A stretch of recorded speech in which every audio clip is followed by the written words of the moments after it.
Hello friends, welcome to my channel analog digital academy. और दोस्तों, आज ये वीडियो नंबर 11 है प्रोटेक्शन सर्किट पर। तो आइए इसमें देखते हैं क्या क्या कौन कौन से प्रोटेक्शन सर्किट है। इसमें आज कुछ नया है समथिंग। वैसे तो वीडियो में सब नया ही रहता है, तो लेकिन इसमें थोड़ा सा कुछ और पहले से कुछ थोड़ा सब कुछ डिफरेंट है। तो पहले सर्किट की बात करते हैं। पहली जो वीडियो बनाई है उसमें एक ना एक सर्किट थोड़ा सा कॉमन या एक ना एक कंपोनेंट कॉमन रहता था। तो पहले इस पे बात करते हैं। ये एस है हमारा, और ये आरसी सर्किट है, सीरीज आरसी सर्किट। इसको स्नोबर सर्किट भी बोलते हैं। ये वाला जो सेक्शन है इसको स्नोबर सर्किट बोलते हैं। तो ये क्यों लगाया जाता है? ये हाई फ्रिक्वेंसी नॉइज को, अगर कोई नॉइज आई हाई फ्रिक्वेंसी को, तो वो हमारे एस को डैमेज कर सकती है। या इसकी जगह कोई मॉसफेट हो, या इसकी जगह कोई डायोड हो। तो आपने देखा होगा कि एसएमपीएस में जो डायोड होता है, आउटपुट में डायोड, सेकेंडरी साइड में रेक्टिफिकेशन के लिए, उसमें डायोड के ऊपर ऐसा एक आरसी सर्किट बना होता है। या कभी कभी हमारा कैपेसिटर ही लगा होता है, या कभी कभी कैपेसिटर के साथ ये रेजिस्टेंस लगा होता है। तो वो स्नोबर सर्किट ही होता है।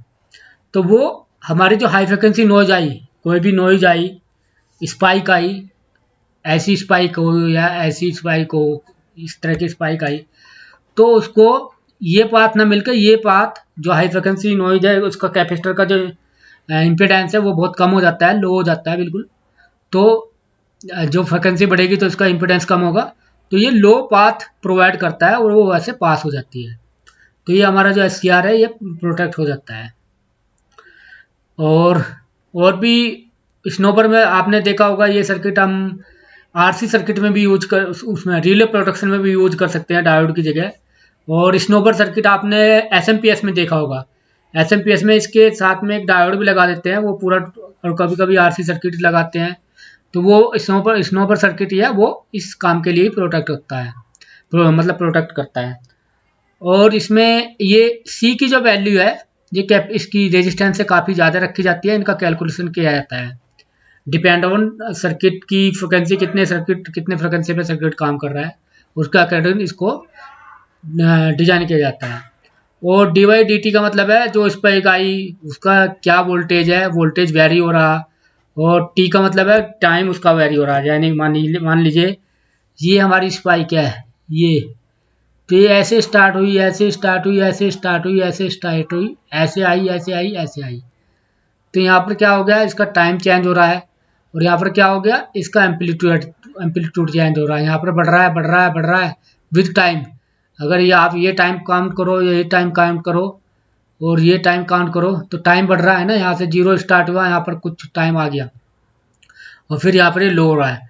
तो यही डिवाइडी वोल्टेज चेंज और करंट टाइम चेंज, तो इसको डिवाइडिटी बोलते हैं। हाई फ्रिक्वेंसी उसका टाइम और वोल्टेज काउंट किया जाता है। तो वो इसके लिए बहुत ही आरसी सर्किट बहुत ही इंपॉर्टेंट होता है। अब बात करते हैं इसकी।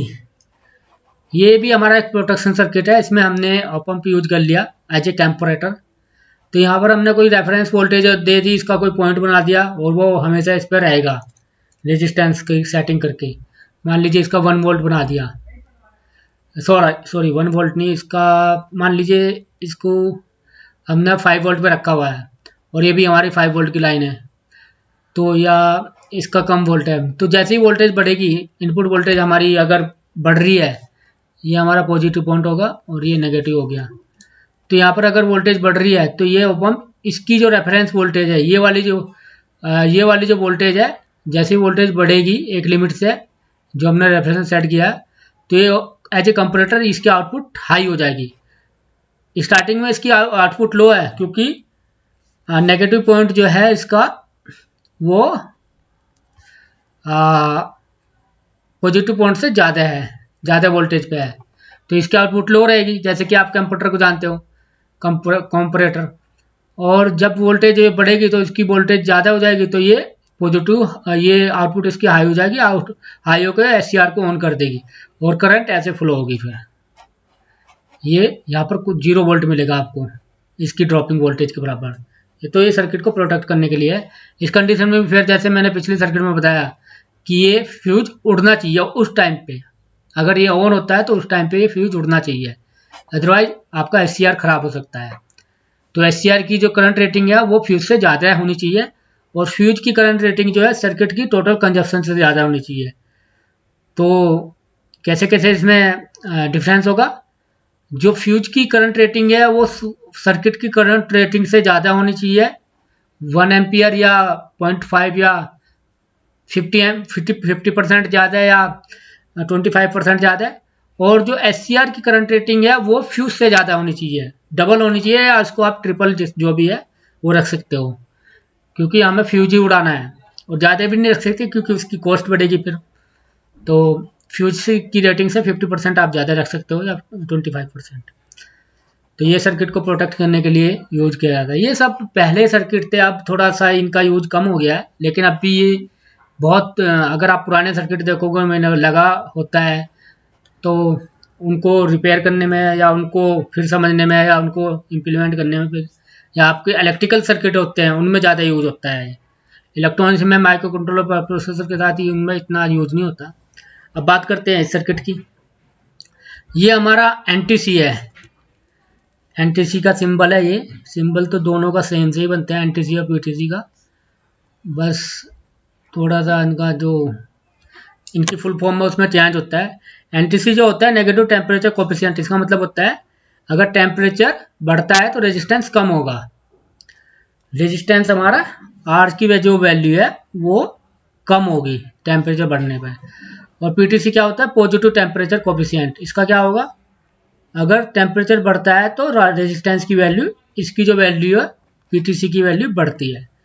अब मैंने एग्जाम लिया है, ये एनटीसी है ये पीटीसी है। अब मैंने एग्जाम्पल आपको शो करने के लिए बताने के लिए लिया है।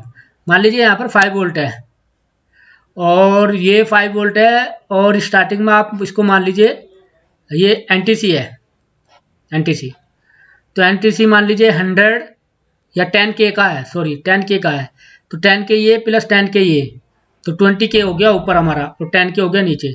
तो यहाँ पर कितनी वोल्टेज मिलेगी, 1/3, या आप वोल्टेज डिवाइडर लगा के फॉर्मूला लगा के इसको चेक कर सकते हो। तो इसकी जो है अगर ये 10K ये भी 10K होता, ये नहीं होता तो कितनी हाफ मिलती। लेकिन अब ये रेजिस्टेंस ज़्यादा हो गया है, जब ये रेजिस्टेंस ज़्यादा हो जाता है नीचे वाले रेजिस्टेंस से, तो वोल्टेज हमेशा यहाँ पर कम मिलती है, हाफ से कम। तो यहाँ पर वही आपको जो कैलकुलेशन करते हो देख सकते हो कैलकुलेशन करके। अब मान लीजिए टेम्परेचर बढ़ रहा है, तो पीटीसी का टेम्परेचर क्या कम होता जाएगा, कम होता जाएगा, तो इसका रेजिस्टेंस भी कम होता जाएगा। तो एक लिमिट ऐसी आएगी जब इसका रेजिस्टेंस 0 हो जाएगा, और जैसे जैसे ये रेजिस्टेंस कम होता जाएगा यहाँ पर वोल्टेज लेवल भी बढ़ता जाएगा। आपको मैं ये भी बता दूं, और जब ये वोल्टेज ये बिल्कुल 0 हो जाएगा रेजिस्टेंस, एक टेम्परेचर आएगा जब कंडीशन, तो ये 0 हो गया रेजिस्टेंस, तो ये 10K बच गया, यहाँ 10K बच गया, तो वोल्टेज रेशो क्या हो गया, 2.5 वोल्ट, हाफ हाफ। तो यहाँ पर 0.25 वोल्ट आ जाएगा, और इससे हम कोई सर्किट ऑन करा सकते हैं या किसी चीज़ को पंप को ऑन करा सकते हैं एज ए रेफरेंस, ये यूज करके, इस टाइप का रेफरेंस यूज करके। ये तो था एनटीसी का एग्जांपल। अब मान लीजिए यहाँ पर पीटीसी है। पीटीसी का क्या मतलब होता है, एनटीसी का मतलब तो ये होता है कि ऊपर से नीचे आ रहा रेजिस्टेंस, स्टार्टिंग में इसका 10K मान लीजिए 10K है, और जब टेम्परेचर बढ़ा तो वो 0 ओम हो गया। अब पीटीसी का इसका जस्ट उल्टा है। अब पीटीसी का मान लीजिए अभी 0 ओम है, लो टेम्परेचर पे या 25 डिग्री सेल्सियस रूम टेम्परेचर होता है, उस पर 0 डिग्री सेल्सियस है, वो 0 ओम है। और जैसे जैसे टेम्परेचर बढ़ेगा, अब 0 ओम है तो ये यहाँ पर 10K, यहाँ पर 10K, अब यहाँ पर कितना होगा, 2.5 वोल्ट होगा। अब पीटीसी का टेम्परेचर बढ़ेगा, अगर टेम्परेचर बढ़ेगा तो अब इसका टेम्परेचर बढ़ना स्टार्ट हो गया, 0 से 5 हो गया, 100 हो गया, 100 हो गया, 10K हो गया। तो जब मैक्सिमम टेम्परेचर पे जितने वैल्यू का होगा, रेटिंग का होगा, उतना जब हो जाएगा ये, मान लीजिए 10K हो गया, 10K हो गया, 10K 20K, तो यहाँ पर कितनी वोल्टेज होगी, यहाँ पर जो पहली वोल्टेज है उससे कम वोल्टेज हो जाएगी। तो ऐसे ही हम इस वोल्टेज से कुछ ड्राइव कर सकते हैं, कुछ ऑन ऑफ कर सकते हैं। तो ये था इसका फंडा है। तो ये भी एज ए प्रोटेक्शन यूज किया जाता है। तो उम्मीद है आपको ये सर्किट समझ में आए होंगे, चारों सर्किट। अगर समझ में आए हो प्लीज़ मेरी वीडियो को लाइक कीजिए, सब्सक्राइब कीजिए और अपने दोस्तों में शेयर भी कीजिए। Thank you. वंदे मातरम।